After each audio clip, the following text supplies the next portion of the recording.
2005 жылдың қаңтар айы. Астанаға жақын, Қарағанды облысының шетіндегі шағын ауыл Қызылжар қысқы түн өте суық еді. Жел қатты ысқырып қар үйді басып жатқан. Кішкентай ағаш үйдің ішінде шамның әлсіз жарығы ғана жанып тұрды. 6 жасар Диас төсекте жатып қарындасы Ақтілекті құшақтап алған. Қыз 4 жаста ғана еді. Екеуі де тоңып, дірілдеп жатты. Әкесі 2 апта бұрын жол апатынан қайтыс болған. Анасы сол қайғыдан кейін жүрегі шыдамай, 1 апта бұрын дүниеден өткен. Үйдің бұрышында кәрі әже Диастың әкесінің анасы отыр. Ол тоқылдақ таяғына сүйеніп көз жасын тыя алмай отыр. Анашым деп Диас әлсіз дауыспен сыбырлады. Анашым қайда? Ол келмей ме? Әже жауап бере алмады. Тек көзін сүртіп балаларға қарады да. Құдайым-ай, бұл сорлыларды енді кім бағады? Деп күбірледі. Ақтілек ұйқысынан оянып жылай бастады. Суық, аштық, анашым келсін. Диас қарындасын одан бетер құшақтап, өзінің көз жасын ұстап қалды.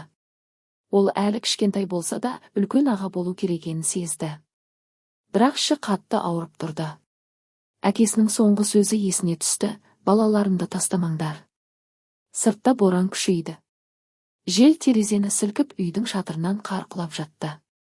Электр жарығы да сөнді. Қараңғылық басып, тек шамның әлсіз жарығы ғана қалды. Әже балаларға жақындап келіп, екеуін де құшақтап алды. Жыламаңдар, балаларым. Құдай бар. Ол бізді тастамайды деді, дауысы дірілдеп.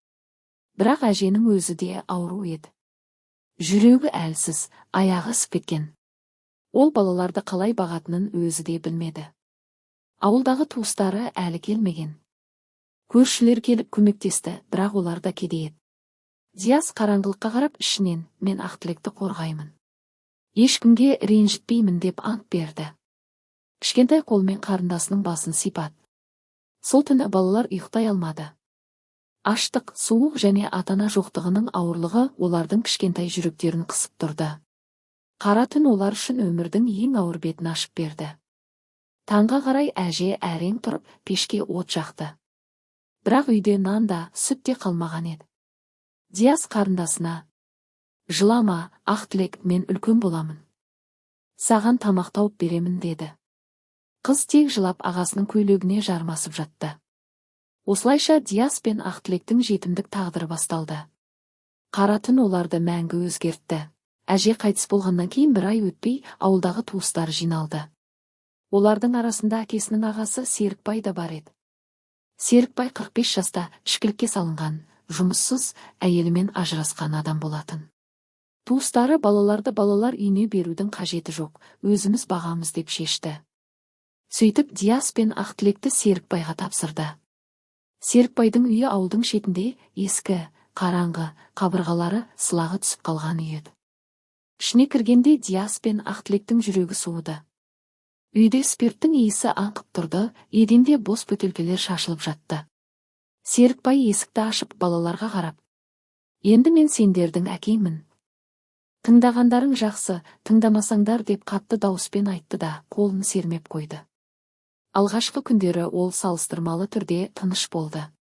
Балаларға картоп пісіріп берді, ескі көрпелерді төседі. Бірақ 1 апта өткенде бәрі өзгерді. Серікбай күнде ішіп келетін болды. Кешке мас болып келгенде, ұсақ түйекке бола ұрысып, балаларды ұра бастады. Bir күні кешке Ақтілек аштықтан жылап тұрды. Серікбай ас үйде отырып, бөтелкесін ашып жатқан еді. Не жылайсың, сорлы? Деп айқайлады. Мен сені бағып отырмын, ал сен әлі жылайсың ба? Ақтілек қорқып бұрышқа тығылды. Диас бірден алдына тұра қалды. Оны ұрмаңыз. Ол кішкентай ғой. Серікбайдың көзі қызарып кетті. Ол Диастың жағасынан ұстап, қабырғаға итеріп жіберді. Сен кімсің маған тыйым салатын? Мен сенің әкеңмін. Диас еденге құлады. Аузынан қан кетті. Ақтілек қатты жылап ағасына жүгіріп келді. Серікбай оларды қараңғы бөлмеге қамап, есікті құлыптап кетті. Түн бойы балалар сол бөлмеде тоңып аш отырды. Диас қарындасының басын сипап: жылама, Ақтілек, мен үлкенмін. Сен үшін шыдаймын. Біз бұл жерден кетеміз бір күні деді. Келесі күндері жағдай тіптен нашарлады. Серікбай жұмысқа бармай, тек ішіп ұйықтап жататын.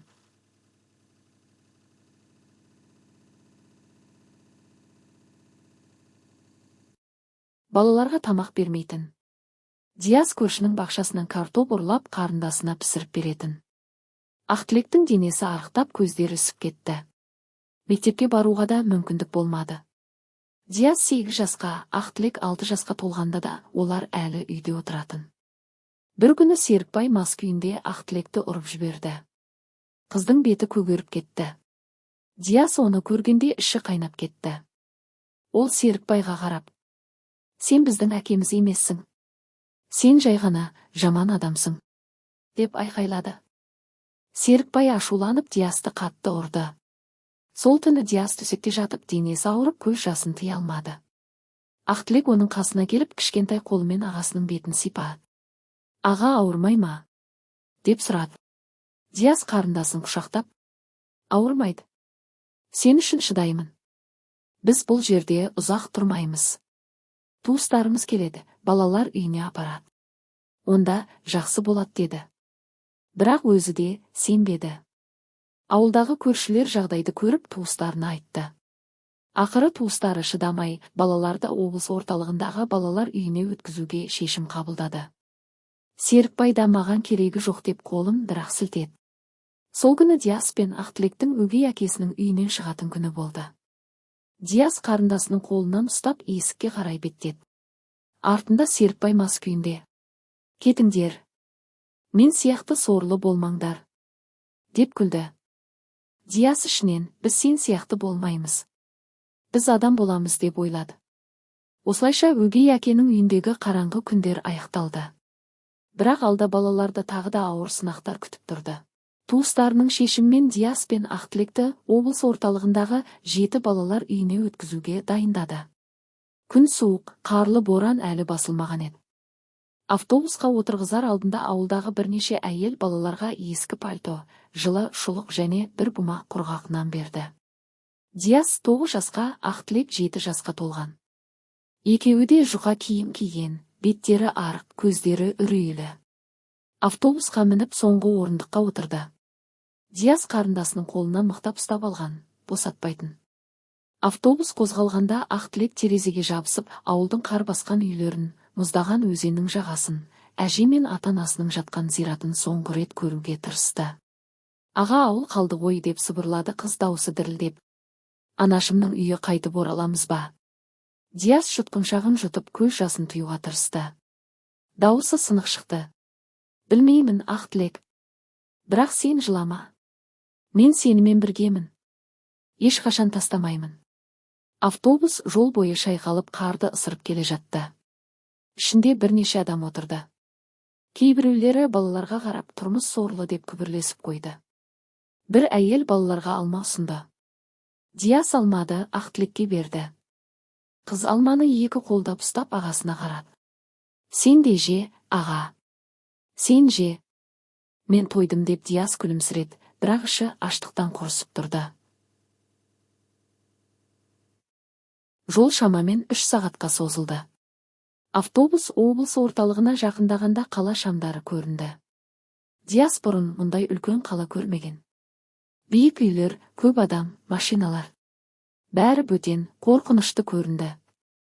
Балалар үйінің алдына келгенде 2 тәрбиеші қарсы алды. Бірі орта жастағы, жүзі жұмсақ Гүлнәр апай, екіншісі қаталдау әйел. Гүлнәр апай балалардың қолынан ұстап: «Қош келдіңдер, балаларым. Енді сендердің жаңа үйің осы. Қорықпаңдар», деді мейірімді дауыспен. Диас қарындасының қолын әлі де босатпады. Оларды үлкен сұрғылт ғимаратқа алып кірді. Іші жылы, бірақ ауаға тазалық иісі араласқан бөтен иіс келді. Дәлізде балалардың дауыстары естіліп тұрды. Кейбіреулері қызық көріп жаңа келгендерге қарап тұрды. Оларды алдымен душқа жіберді. Ыстық суға түскенде Диас пен Ақтілектің денесі босаңсып кетті. Ұзақ уақыт ыстық су көрмеген еді. Кейін жаңа киім берілді, қарапайым, бірақ таза. Диасқа көк жейде мен шалбар, Ақтілекке қызғылт. Кешке асханада тамақ ішті. Қарапайым ботқа мен нан. Ақтілек тойып жеді, тіпті күлімсіреп қойды. Диас тамақты баяу жеп айналасына қарады. 50-ге жуық бала бар екен. Кейбіреулері үлкен, кейбіреулері кішкентай. Біреулері күліп ойнап жүрсе, біреулері бұрышта жалғыз отырған. Түнде жататын уақытта Диасты ұлдар жатағына, Ақтілекті қыздар жатағына апарды. Ақтілек ағасынан айырылып қалғанда қатты жылады. Аға, мен сенсіз ұйықтамаймын. Қорқамын. Диас тәрбиешілерден рұқсат сұрап, қарындасының жанына барды. Гүлнәр апай рұқсат етті. Диас Ақтілектің төсегінің қасына отырып, оның басын сипады. Мен жақын жердемін. Тек қабырғаның ар жағындамын. Жылама, ертең таңертең көреміз. Сен мықтысың ғой, Ақтілек. Қыз әрең тынышталып, ұйықтап кетті. Диас өз жатағына барғанда, ұлдардың кейбірі оған қарап күліп қойды. Жаңа жетім келді ме? Қайдансың? Диас жауап бермеді. Төсегіне жатып төбеге қарады. Көз алдына ауыл, әже, өгей әкенің үйі, ата-анасының жүздері келді. Жүрегі қатты соғып тұрды. Сендердің жаңа үйің осы, деді Гүлнәр апайдың сөзі есіне түсіп. Диас ішінен, бұл үй уақытша ғана. Мен Ақтілекпен бірге үлкен боламыз. Біздің өз үйіміз болады бір күні, деп ойлады. Сол түні балалар үйінің терезесінен қала шамдары көрінді. Диас пен Ақтілек үшін жаңа өмір басталды. Ауыр, бейтаныс, бірақ үміті бар өмір. Балалар үйінің алғашқы күні Диас пен Ақтілек үшін өте ауыр болды. Таңертең сағат 7-ге қоңырау шалынды. Ұлдар мен қыздар жатақтарынан шығып, жуынатын бөлмеге беттеді. Диас ұйқылы ояу тұрып, айналасына қарады. 20-ға жуық ұл бала бір-бірімен итерісіп, суық сумен жуынатын. Кейбіреулері күліп ойнап жүрсе, кейбіреулері үнсіз, қабағы түйілген. Диас тез жуынды да Ақтілектің жатағына жүгірді. Қарындасы төсегінде отырып көзін уқалап жатқан еді. Бетінде әлі кешегі қорқыныш қалған. Аға, деп Ақтілек Диасты көргенде бірден құшақтап алды. Мен түсімде анашымды көрдім. Ол бізді шақырып тұрды. Диас қарындасының шашын сипап. Түс ғой, Ақтілек, біз енді осында тұрамыз. Жаңа үйіміз осы. Күшті болайық, жақсы ма? Деді жұмсақ дауыспен. Таңғы асқа барғанда асхана үлкен және шулы еді. Ұзын үстелдерде ботқа, нан және шай қойылған. Диас Ақтілекке орын тауып берді, өзі қасына отырды. Ақтілек ботқаны баяу жеп айналасына үрейлене қарады. Кейбір үлкен қыздар оларға қарап күлімсіреді, біреуі Ақтілекке. Сен жаңадан келдің бе? Қорықпа, бізбен бірге боласың, деді. Тамақтан кейін Гүлнәр апай балаларды жинап таныстыруға алып келді. Балалар, бүгін бізге Диас пен Ақтілек келді. Диас 9 жаста, Ақтілек 7 жаста. Оларға мейірімді болыңдар, көмектесіңдер, деді апай. Диас басын изеп тұрды, Ақтілек болса Гүлнәр апайдың артына тығылып қалды. Кейбір балалар қайдан келдіңдер, атанан қайда, деп сұрады. Диас қысқа ғана жауап берді, ауылдан біз, ата-анамыз жоқ. Күндізгі уақытта Диасты мектепке тіркеді. Ол 3-ші сыныпқа барды. Мектеп балалар үйінің жанында болатын. Ақтілекті балабақша тобына қосты. Диас мектепке барғанда қалтасында тек бір қалам мен дәптер болды. Сыныптастары оған қызыға қарады, бірақ кейбіреулері жетім деп сыбырласты. Сабақтан кейін Диас бірден Ақтілектің тобына барды. Қарындасы сурет салып отырған еді. Суретінде үлкен үй, анасы, әкесі және өзімен Диас бейнеленген. Диас суретті көріп, жүрегі сыздады. Кешке жатақханада Диас Ақтілектің жанына барып отырды. Қыз, аға, мұнда жақсы ма? Деп сұрады. Жақсы, тамақ бар, жылы. Бірақ біздің өз үйіміз болғанда ғана нағыз жақсы болады, деді Диас. Гүлнәр апай кешке әңгіме айтып берді. Ол балаларға ертегі оқыды, кейде өзінің балалық шағынан әңгіме айтты. Диас апайдың мейірімділігін бірден сезінді. Апай оларға қосымша киім, тіс щеткасы және кітап берді. Бірақ жаңа өмірдің қиын тұстары да болды. Түнде кейбір үлкен балалар ұсақ түйекке бола төбелесетін. Диас бірнеше рет Ақтілекті қорғау үшін тұрып қалды. Киімдері ескі, ойыншықтары аз еді.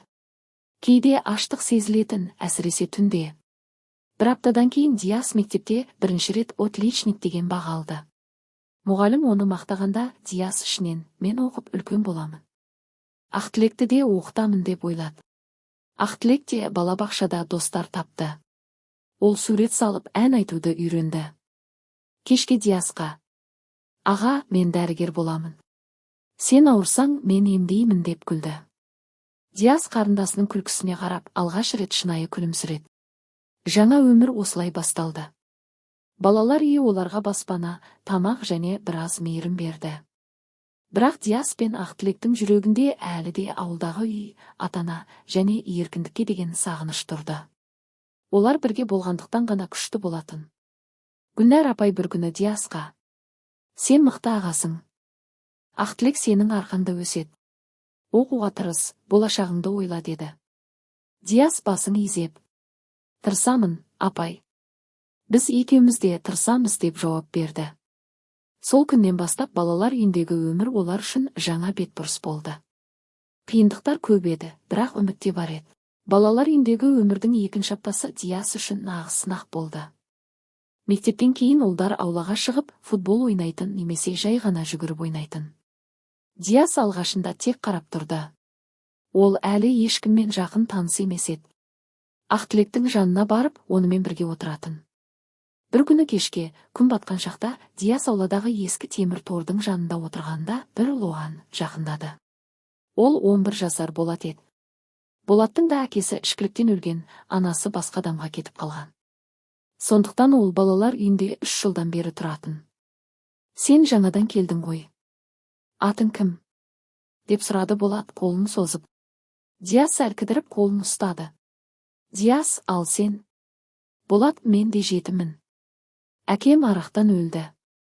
«Сен қайдансың?» «Қызылжар ауылынан. Әке-шешеміз жол апатымен аурудан қайтыс болды. Қарындасым Ақтілек бар». Болат Диастың қасына отырды да қалтасынан 2 кәмпит шығарды. Бірін Диасқа берді. «Міне, ал. Мұнда кәмпит сирек береді. Сақтау керек. Сен қорықпа, мен саған көмектесемін». Үлкен балалар кейде жаңадан келгендерді қорлайды. Диас кәмпитті алып алғаш рет шынайы күлімсіреді. Сол күні екеуі ұзақ әңгімелесті. Болат балалар үйінің ережелерін, қай мұғалім жақсы, қайсысы қатал екенін айтып берді. Диас та өзінің ауылдағы өмірін, өгей әкесінің қиындығын әңгімеледі. Бірақ достық қана емес, қызғаныш та бар еді. Балалар үйінде кейбір балалар «менің туыстарым бар, олар мені алып кетеді» деп мақтанатын. Ал Диас пен Болат сияқтыларды нағыз жетім деп кемсітетін. Бір күні түскі үзілісте үлкенде ол 13 жасар Еркебұлан Диастың алдына келіп: «Әй, ауылдың сорлысы! Сен неге үндемей жүресің? Әке анаң жоқ екен, солай ма? Біз сияқты емессің ғой» деп күлді. Диас үндемеді. Бірақ Еркебұлан Ақтілектің жанында ойнап жүрген қыздарға қарап: «Қараңдар, мына кішкентай қызда жетім. Бетін қараңдар, қандай арық» деп мазақ етті. Диас іші қайнап кетті. Ол бірден тұрып Еркебұланның алдына барды. «Қарындасымды ренжітпе. Ол кішкентай». Еркебұлан күліп Диасты иығынан итеріп жіберді. «Сен кімсің маған тыйым салатын? Жетімнің баласы». Диас шыдамады. Ол Еркебұланға жұдырық жұмсады. Екеуі төбелесіп кетті. Болат бірден көмекке келді. Айналадағы балалар ұрыс деп айқайлап шеңбер құрды. Тәрбиешілер жүгіріп келіп екеуін ажыратты. Диастың беті көгерген, Еркебұланның мұрны қанап тұрды. Гүлнәр апай екеуін кабинетке алып барды. «Не болды? Неге төбелестіңдер?» деп сұрады апай қатты дауыспен. Диас жерге қарап тұрып, ол Ақтілекті мазақ етті. «Мен шыдамадым» деді. Гүлнәр апай күрсініп: «Диас, төбелесу дұрыс емес. Бірақ қарындасыңды қорғағаның үшін кінәлі емессің. Еркебұлан, сен үлкенсің, кішіге тиіспеу керек. Екеуің де жазаланасыңдар, бүгін кешке ойынға қатыспайсыңдар және қосымша жұмыс істейсіңдер». Кешке Диас пен Болат бірге еден жуып жүрді. Болат Диасқа: «Сен дұрыс істедің. Мұнда әлсіздерді қорғау керек. Мен де бір кездері осындай төбелескенмін. Бірақ сенен күшті болу үшін оқу керек, спортпен айналысу керек. Мен саған көмектесемін. Диас досына қарап. Рахмет, Болат, сен менің бірінші досымсың. Ақтілекті де қорғайық бірге. Сол түні жатақханада Диас Ақтілекке барып, оның бетінен сүйді. Енді ешкім сені ренжітпейді. Мен және Болат бармыз. Ақтілек күлімсіреп. Аға, сен мықтысың. Мен де үлкен болғанда сені қорғаймын. Достық осылай басталды. Болат Диасқа мектепте көмектесті, қалай төбелеспеуді үйретті, ал Диас оған математикадан сабақ берді. Бірақ қызғаныш әлі де жалғасатын. Кейбір балалар Диастың оқудағы жақсы бағаларын көріп, жетім болсаң да, неге жақсы оқисың деп ішінара қызғанатын. Диас ішінен түсінді, балалар үйінде достықта, қызғанышта, қорғауда, бірақ ол Ақтілек үшін, өз болашағы үшін күресу керек екенін сезді. Балалар үйіндегі өмір біртіндеп қалыпқа түсе бастады. Диас үшін ең үлкен қуаныш мектеп болды. 9 жасында ол 3-ші сыныпқа барды. Мектеп ғимараты балалар үйінен 2 минуттық жерде. Таңертең Гүлнәр апай балаларды сапқа тұрғызып, мектепке апаратын. Алғашқы сабақтарда Диас үнсіз отыратын. Дәптер мен қаламы ғана бар еді. Сыныптастарының көбі қаламсаптары, түрлі түсті өшіргіштері, әдемі сөмкелері болатын. Диас өзінің ескі сөмкесіне қарап ұялып қалатын. Бірақ сабақ басталғанда бәрі өзгерді. Математика мұғалімі Раушан апай тақтаға есеп жазып, кім шығара алады деп сұрады. Диас қолын көтерді. Апай оны тақтаға шақырды. Диас аздап қобалжығанымен есепті тез шығарды. Раушан апай таң қалды. Диас, сенің ойың өте өткір екен. Қайдан үйрендің мұндай? Диас жауап берді. Ауылда әжем маған есеп айтқызып отыратын. Мен ұнатамын.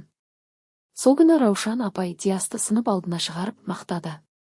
Мына бала нағыз талант деп айтты. Диас ұялғанымен іші қуанышқа толды. Ол алғаш рет мен бірдеңеге жараймын деген сезімді сезінді. Кітапхана Диас үшін нағыз жұмақ болды. Балалар үйінің кітапханасы шағын ғана еді, бірақ онда ертегілер, шытырман оқиғалы кітаптар және оқулықтар толып тұр. Диас сабақтан кейін тікелей кітапханаға баратын. Болат онымен бірге жүретін. Сен не оқып жатырсың? Деп сұрады Болат бір күні. Батырлар жыры. Қазақтың батырлары туралы. Олар қандай күшті болған? Мен де күшті болғым келеді деді Диас. Болат күлді. Сен оқып ақылды бол. Мен спортпен айналысамын. Бірге күшті боламыз. Ақтілекте оқуға құштар еді. Балабақшада сурет салуға өте құмар болатын.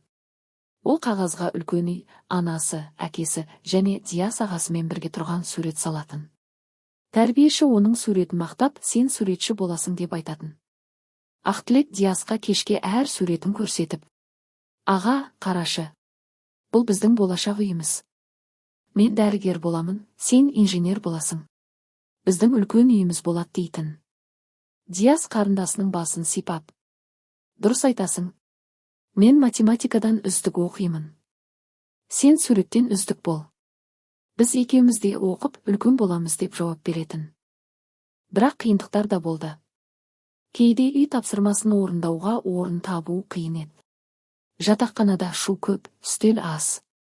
Диас кешке жарық өшкенше дәптеріне жазып отыратын. Кейбір балалар жетім оқып не істейсің, бәрібір ешкім сені қабылдамайды деп мазақ ететін. Диас оларға жауап бермейтін. Тек ішінен, мен оқып дәлелдеймін дейтін. Бір күні мектепте үздік оқушы байқауы болды. Диас математикадан қатысты. Ол барлық есепті дұрыс шығарды. Мектеп директоры оны сахнаға шығарып грамота берді. Сол күні Диас балалар үйіне грамотаны көтеріп келді. Гүлнәр апай оны құшақтап, сен нағыз мақтанышымызсың, Диас, оқуды тастама. Болашағың жарқын болады деді. Ақтілек грамотаны көріп қатты қуанды. Кешке Диас оған. Сен де оқып, сурет салуды жалғастыр. Біз бірге үлкен боламыз деді. Оқу Диас пен Ақтілек үшін жалғыз үмітке айналды. Кітап оқу, сабаққа дайындалу оларды қиындықтан алыстататын. Диас түнде жатып ойлайтын, егер мен жақсы оқысам, Ақтілекті де оқыта аламын. Біздің өз үйіміз, өз тағдырымыз болады. Болат та Диастың арқасында оқуға көбірек көңіл бөле бастады. Екеуі бірге кітап оқып, бір-біріне сабақ түсіндіретін. Достық пен оқуға деген құштарлық балалар үйінің қараңғы күндерін жарық етті. Осылайша Диас пен Ақтілектің жүрегінде білімге деген үлкен от тұтанды. Олар түсінді, жетімдік кедергі емес, тек сынақ. Ал сынақты жеңудің бір жолы оқу. Жылдың аяғы жақындап, балалар үйінде қызық дайындық басталды. Желтоқсанның ортасы. Сыртта қар қалың түсіп, аяз қатты.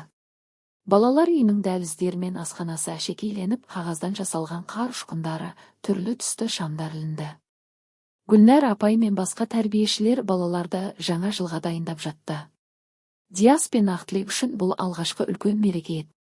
Ауылда олар жаңа жылды ешқашан дұрыстап тойламаған. Өгей әкесінің үйінде тек мас болып келген Серікбай ғана болатын. Ал мұнда бәрі басқаша болды. Мектепте және балалар үйінде жаңа жылдық кеш дайындалып жатты. Диас математикадан үздік болғандықтан оны Аяз ата рөліне ұсынды. Бірақ ол ұялғандықтан бас тартты. Оның орнына Болатты таңдады. Ақтілекке қар қызы болуға ұсыныс түсті. Қыз қатты қуанып Диасқа жүгіріп келді. Аға, мен қар қызы боламын. Көйлек тігеді, маған қанатта береді. Сен келесің бе? Диас күлімсіреп қарындасының басын сипады. Әрине келеді.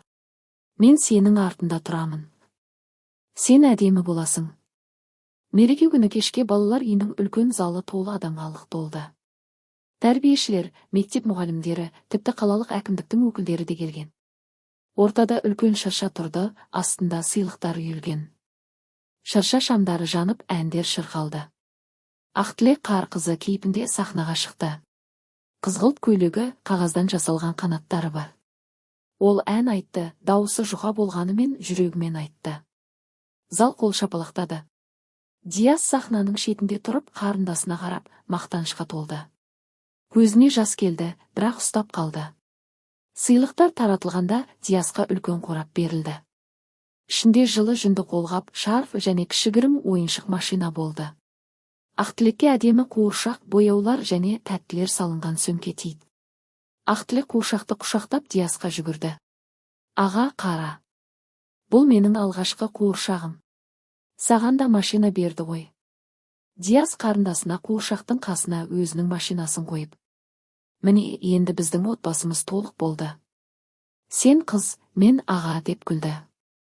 Кештің соңына қарай тәрбиешілер балаларға ыстық шоколад пен печенье үлестірді. Диас пен Болат бір бұрышта отырып печеньелерін бөлісті. Болат, биылғы жаңа жылымыз жақсы болды ғой. Әдетте мұндай сыйлықтар сирек болады деді. Диас басын изеді, бірақ жүрегіне кенеттен ауырлық түсті. Ол терезеге қарады. Сыртта қар жауып тұр. Кенет өгей әкесі Серікбайдың жүзі есіне түсті. Сол кезде есіктен бір адам кіріп келді. Бұл Серікбайдың өзі еді. Мас болмаса да, көзі қызыл, киімі ескі. Ол тәрбиешілерге: мен балаларымды көруге келдім. Жаңа жыл мерекесі ғой, деді. Гүлнәр апай оны тоқтатты. Серікбай, сізге рұқсат жоқ. Балаларды мазаламаңыз. Серікбай дауысын көтеріп Диас пен Ақтілекті көруге тырысты. Диас Ақтілекті артына жасырып алдына тұрды. Ақтілек қорқып ағасының қолынан ұстады. Сен біздің әкеміз емессің. Кет, деп Диас қатты дауыспен айтты. Тәрбиешілер Серікбайды сыртқа шығарып жіберді. Залда қысқа уақытқа үнсіздік орнады. Гүлнәр апай Диасқа жақындап: қорықпаңдар, ол енді келмейді. Бұл сіздердің мерекелерің, деді. Мереке аяқталғанда Диас Ақтілекті жатақханаға алып барды. Қыз қуыршағын құшақтап жатты. Диас оның қасына отырып: жылама, бүгін жақсы күн болды. Сен әдемі ән айттың. Біздің болашағымыз жарқын болады, деді. Ақтілек ұйықтап кеткенде Диас терезеге қарап сыбырлады: анашым, әкем. Біз мерекені өткіздік. Бірақ сендерсіз қиын. Бірақ біз күтеміз. Күшті боламыз. Сол түні балалар үйінің терезесінен шырша шамдары әлі жанып тұрды. Қысқы мереке Диас пен Ақтілекке үміт пен қуаныш сыйлады, бірақ сонымен бірге өткен өмірдің ауыр естеліктерін де қайта оятты. Дегенмен олар бірге болғандықтан алға қарай жүруге күш тапты. 2025 жылдың жазы. Астана қаласының шетіндегі жаңа аудан. Диас енді 29 жаста, жоғары білімді инженер. Ол үлкен құрылыс компаниясында жұмыс істейді. Қолында кілттері бар, жаңа пәтердің есігін ашып, ішіне кіргенде жүрегі қатты соқты. Ақтілек 27 жаста, жас дәрігер. Ол қалалық ауруханада терапевт болып істейді. Қарындасы Диастың артынан кіріп, пәтердің үлкен терезесінен қала көрінісін тамашалады. Аға, біздің өз үйіміз. Шынымен бе? Деп Ақтілек дауысы дірілдеп сұрады. Диас күлімсіреп қарындасының иығынан құшақтады. Иә, Ақтілек біздің өз үйіміз. Енді ешкім бізді ешқайда апармайды. Біз өзіміз шешеміз. Екеуі де үнсіз тұрып өткен жылдарды еске алды. Қара түн, өгей әкенің ұрып соғуы, балалар үйінің суық жатақханасы, 2008 жылға аштық, аурухана, қызғаныш пен достық. Бәрі бір сәтте көз алдарынан өтті. Диас жұмыстан келгенде Ақтілекке: есіңде ме, мен саған бір күні өз үйіміз болады деп айтқаным, деді. Ақтілек көз жасын сүртіп: есімде, сен әрқашан солай айтатынсың. Мен дәрігер боламын деп армандайтынмын. Сен инженер боласың деп. Бәрі орындалды ғой. Сол жылы Диас өзінің алғашқы отбасысын құрды. Әйелі мектепте мұғалім болатын мейірімді қыз. Ақтілек те жақсы жігітпен танысып үйленді. Екеуінің де балалары дүниеге келді. Диас балаларына жиі әңгіме айтатын. Кешке кішкентай ұлы мен қызына отырып: балаларым, жетімдік деген аяқталатын нәрсе. Мен де, апаларың Ақтілек те жетім болдық. Әке шешеміз жоқ еді, өгей әкеміз бізді ұрды, балалар үйінде аш жүрдік. Бірақ біз оқуды тастамадық, бір-бірімізді тастамадық. Еңбек еттік, шыдадық.